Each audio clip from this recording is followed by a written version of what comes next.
There was once a woman who was very, very cheerful, though she had little to make her so, for she was old, and poor, and lonely. She lived in a little bit of a cottage, and earned a scant living by running errands for her neighbors, getting a bite here, a sup there, as reward for her services.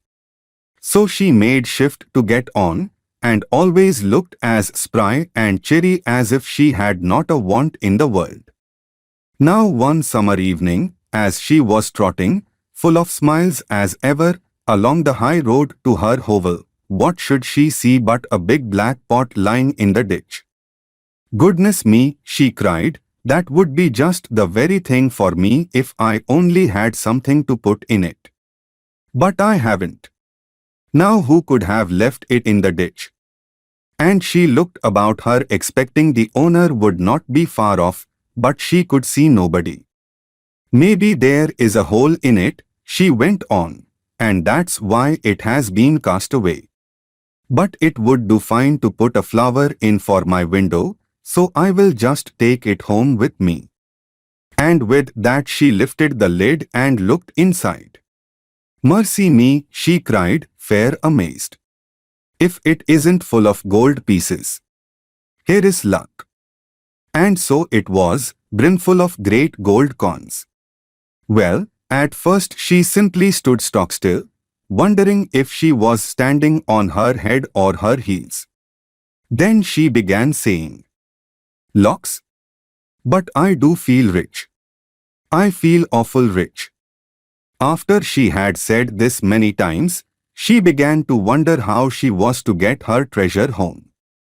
It was too heavy for her to carry, and she could see no better way than to tie the end of her shawl to it and drag it behind her like a go-kart.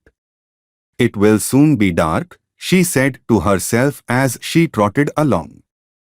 "So much the better.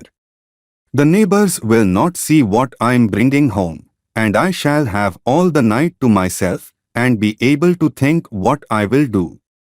Mayhap I will buy a grand house, and just sit by the fire with a cup of tea and do no work at all like a queen. Or maybe I will bury it at the garden foot and just keep a bit in the old china teapot on the chimney-piece. Or maybe goody. Goody. I feel that grand I don't know myself."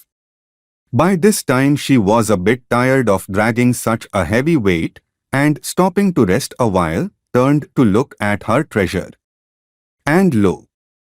It wasn't a pot of gold at all. It was nothing but a lump of silver. She stared at it, and rubbed her eyes, and stared at it again. "Well, I never," she said at last. "And me thinking it was a pot of gold. I must have been dreaming. But this is luck. Silver is far less trouble, easier to mind, and not so easy stolen. Them gold pieces would have been the death o' me, and with this great lump of silver."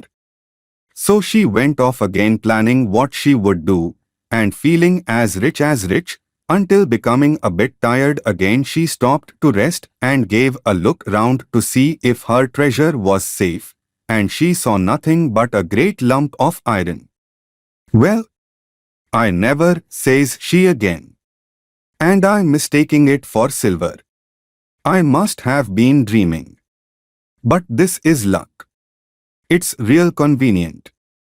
I can get penny pieces for old iron, and penny pieces are a deal handier for me than your gold and silver. Why? I should never have slept a wink for fear of being robbed. But a penny piece comes in useful, and I shall sell that iron for a lot and be real rich, rolling rich." So on she trotted full of plans as to how she would spend her penny pieces, till once more she stopped to rest and looked round to see her treasure was safe. And this time she saw nothing but a big stone. "Well, I never," she cried, full of smiles. "And to think I mistook it for iron. I must have been dreaming. But here is luck indeed, and me wanting a stone terrible bad to stick open the gate." My. But it's a change for the better. It's a fine thing to have good luck. So, all in a hurry to see how the stone would keep the gate open, she trotted off down the hill till she came to her own cottage. She unlatched the gate and then turned to unfasten her shawl from the stone which lay on the path behind her. It was a stone sure enough. There was plenty light to see it lying there, loose and peaceable as a stone should.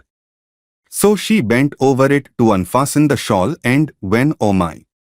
All of a sudden it gave a jump, a squeal, and in one moment was as big as a haystack.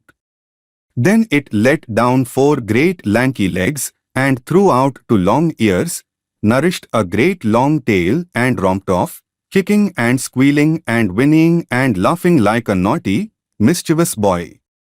The old woman stared after it till it was fairly out of sight, then she burst out laughing too.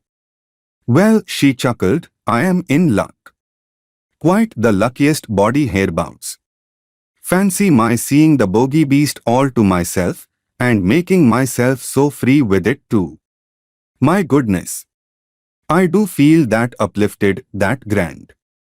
So she went into her cottage and spent the evening chuckling over her good luck.